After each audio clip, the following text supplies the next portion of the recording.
എല്ലാവർക്കും നമസ്കാരം.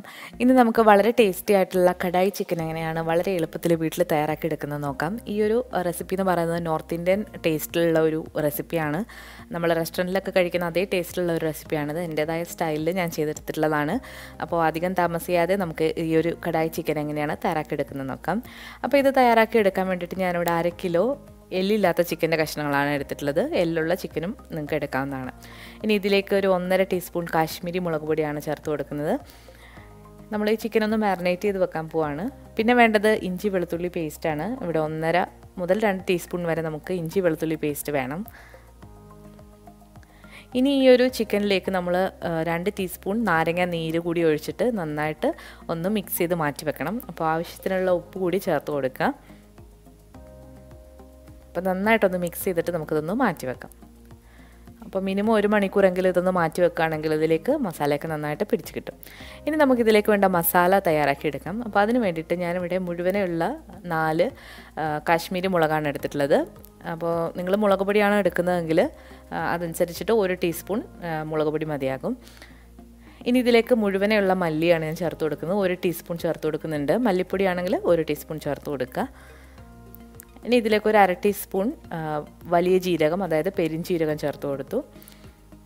ഇനി ഒരു 1/4 ടീസ്പൂൺ നല്ല ജീരകം, അതായത് ചെറിയ ജീരകമാണ്, അത് ചേർത്ത് കൊടുക്കുകയാണ്. ഇനി ഇതെല്ലാം കൂടി നന്നായിട്ട് നമുക്കൊന്ന് വറുത്തെടുക്കണം. അപ്പോൾ തീ ഒരു മീഡിയം ഫ്ലെയിമിലിട്ട് നന്നായിട്ടൊന്ന് റോസ്റ്റ് ചെയ്തെടുക്കാം. അപ്പോൾ മുഴുവനുള്ള മല്ലി ചേർത്ത് കൊടുക്കുമ്പോഴാണ് ഈ ഒരു കടായി ചിക്കന് നല്ലൊരു ടേസ്റ്റ് കിട്ടുക. മല്ലിപ്പൊടി ചേർക്കുന്നതിനേക്കാട്ടിലും ടേസ്റ്റ് മുഴുവനുള്ള മല്ലി ചേർക്കുമ്പോഴാണ്. അപ്പോൾ ഇത് നന്നായിട്ടൊന്ന് റോസ്റ്റ് ചെയ്തതിന് ശേഷം നന്നായിട്ട് തണുത്തിട്ട് നമുക്കിത് മിക്സിയിലിട്ടൊന്ന് പൊടിച്ചെടുക്കണം. ഇപ്പോൾ നമ്മുടെ മസാലയ്ക്ക് വേണ്ട കൂട്ട് ഇവിടെ നന്നായിട്ടൊന്ന് ചൂടായി വന്നിട്ടുണ്ട്. ഇനി നമുക്ക് മസാല തയ്യാറാക്കി എടുക്കാം. അപ്പോൾ അതിന് വേണ്ടിയിട്ട് ഒരു കടായിലേക്ക് 1 ടീസ്പൂൺ നെയ്യാണ് ഒഴിച്ചു കൊടുക്കുന്നത്. അപ്പോൾ നെയ്യ് ഒഴിച്ച് കൊടുത്തിട്ട് ബാക്കി നമ്മളിതിലേക്ക് എണ്ണയാണ് ചേർത്ത് കൊടുക്കുന്നത്. വെജിറ്റബിൾ ഓയിൽ ഒരു 3 ടേബിൾ സ്പൂൺ വെജിറ്റബിൾ ഓയിൽ നമ്മൾ ചേർത്ത് കൊടുത്തിട്ടുണ്ട്. ഇനി ഇതിലേക്ക് ഒരു ബേ ലീഫ്, 2 ഏലക്ക, പിന്നെ കുറച്ച് ജീരകം കൂടി ചേർത്ത് കൊടുക്കുന്നുണ്ട്, ഒരു 1/4 ടീസ്പൂൺ. അപ്പോൾ നോർത്ത് ഇന്ത്യൻ റെസിപ്പി ആയതുകൊണ്ട് തന്നെ ഇതിലെ ജീരകം മസ്റ്റാണ്. ഇനി ഇതെല്ലാം കൂടി ചേർത്തിട്ട് നന്നായിട്ടൊന്ന് റോസ്റ്റ് ചെയ്തെടുക്കുക. ഇനി ഇതിലേക്ക് നമ്മൾ ഒരു വലിയ സവാള പൊടിയായിട്ട് അരിഞ്ഞതാണ് ചേർത്ത് കൊടുക്കുന്നത്. ഇതിൽ ഒരുപാട് സവാളയുടെ ഒന്നും ആവശ്യമില്ല. വലിയ സവാള ആണെങ്കിൽ 1 എടുക്കുക, ചെറുതാണെങ്കിൽ 2 എടുക്കുക. അപ്പോൾ ഈ സവാള നന്നായിട്ടൊന്ന് മൂത്ത് വരണം. അതിന് വേണ്ടിയിട്ട് കുറച്ച് ഉപ്പ് കൂടി ഇട്ട് കൊടുത്തിട്ട് നമുക്കതൊന്ന് വഴറ്റിയെടുക്കാം.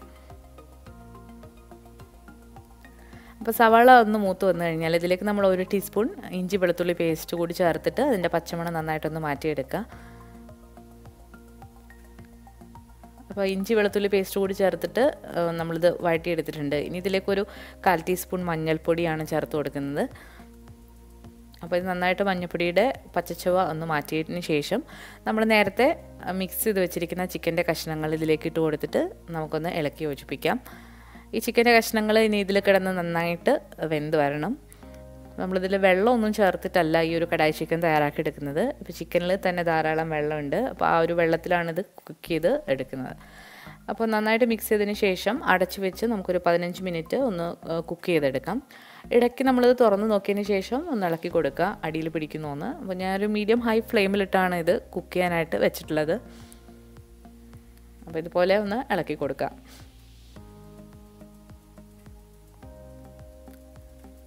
അപ്പോൾ ഇളക്കി കൊടുത്തിട്ടുണ്ട്. നമ്മൾ വീണ്ടും ഇത് അടച്ചു വെച്ചിട്ട് ഒരു 10 മിനിറ്റ് കൂടി വേവിക്കാം. 10 മിനിറ്റ് കൂടി കഴിയുമ്പോഴത്തേക്ക് ഇതിലേക്ക് എണ്ണയൊക്കെ തെളിഞ്ഞ് വന്നിട്ടുണ്ട്. ഇനി ഇതിലേക്ക് ഒരു വലിയ നന്നായിട്ട് പഴുത്ത തക്കാളി പൊടിയായിട്ട് അരിഞ്ഞതാണ്, അതുകൂടി ഇട്ട് കൊടുത്തിട്ട് നന്നായിട്ടൊന്ന് മിക്സ് ചെയ്തെടുക്കുക.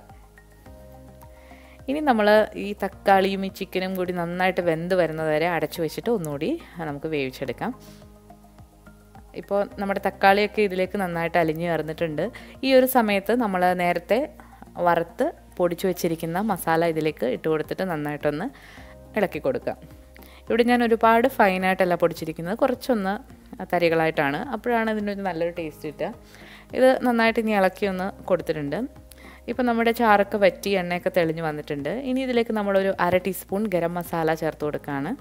നമ്മൾ വീട്ടിൽ തന്നെ പൊടിച്ച ഗരം മസാലയാണ്. അപ്പോൾ അതിൻ്റെ ലിങ്ക് ഞാൻ ഡിസ്ക്രിപ്ഷൻ ബോക്സിൽ കൊടുക്കുന്നതാണ്. ഇനി ഇതിലേക്ക് നമ്മൾ ചേർത്ത് കൊടുക്കുന്നത് കുറച്ച് അണ്ടിപ്പരിപ്പ് കുതിർത്തതിന് ശേഷം അരച്ച് വെച്ചിട്ടുള്ളതാണ്. ഒരു 8 മുതൽ 10 വരെ അണ്ടിപ്പരിപ്പ് കുതിർത്ത് വെച്ചിട്ടുള്ളതാണ്. ഇതിന് പകരം നിങ്ങൾക്ക് ഫ്രഷ് ക്രീമോ അല്ലെങ്കിൽ തൈരോ ചേർക്കാം. പക്ഷേ തൈരും ചിക്കനും കൂടി വിരുദ്ധാഹാരമാണെന്നാണ് പറയുന്നത്. അതുകൊണ്ട് ഞാനിവിടെ തൈര് ചേർക്കുന്നില്ല. അതുകൂടി ചേർത്ത് കൊടുത്തതിന് ശേഷം നന്നായിട്ട് ഒന്ന് മിക്സ് ചെയ്ത് കൊടുക്കുക. ഇനി അവസാനമായിട്ട് ഇതിലെ പ്രധാനപ്പെട്ട 2 ചേരുവകൾ എന്ന് പറയുന്നത് ക്യാപ്സിക്കവും ഉള്ളിയുമാണ്. അത് ഇതുപോലെ സ്ക്വയർ കഷ്ണങ്ങളാക്കി മുറിച്ച് വെച്ചിട്ടുള്ളതാണ്. അപ്പോൾ അത് ചേർത്ത് കൊടുത്തതിന് ശേഷം നന്നായിട്ടിത് വഴറ്റിയെടുക്കണം.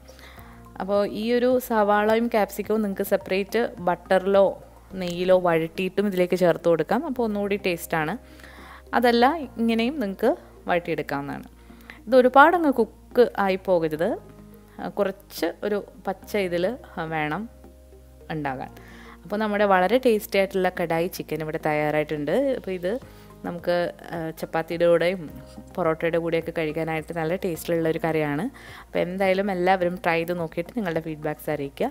ഈ വീഡിയോ നിങ്ങൾക്ക് ഇഷ്ടമായിട്ടുണ്ടെങ്കിൽ ലൈക്ക് ചെയ്യാനും ഷെയർ ചെയ്യാനും കമൻറ്റ് ചെയ്യാനും ഒന്നും മറക്കരുത്. നമ്മുടെ ചാനൽ പുതിയതായിട്ടാണ് കാണുന്നതെങ്കിൽ ഒന്ന് സബ്സ്ക്രൈബ് ചെയ്യാനും മടിക്കരുത്. അപ്പോൾ പുതിയൊരു റെസിപ്പിയായിട്ട് നമുക്ക് വീണ്ടും കാണാം. താങ്ക്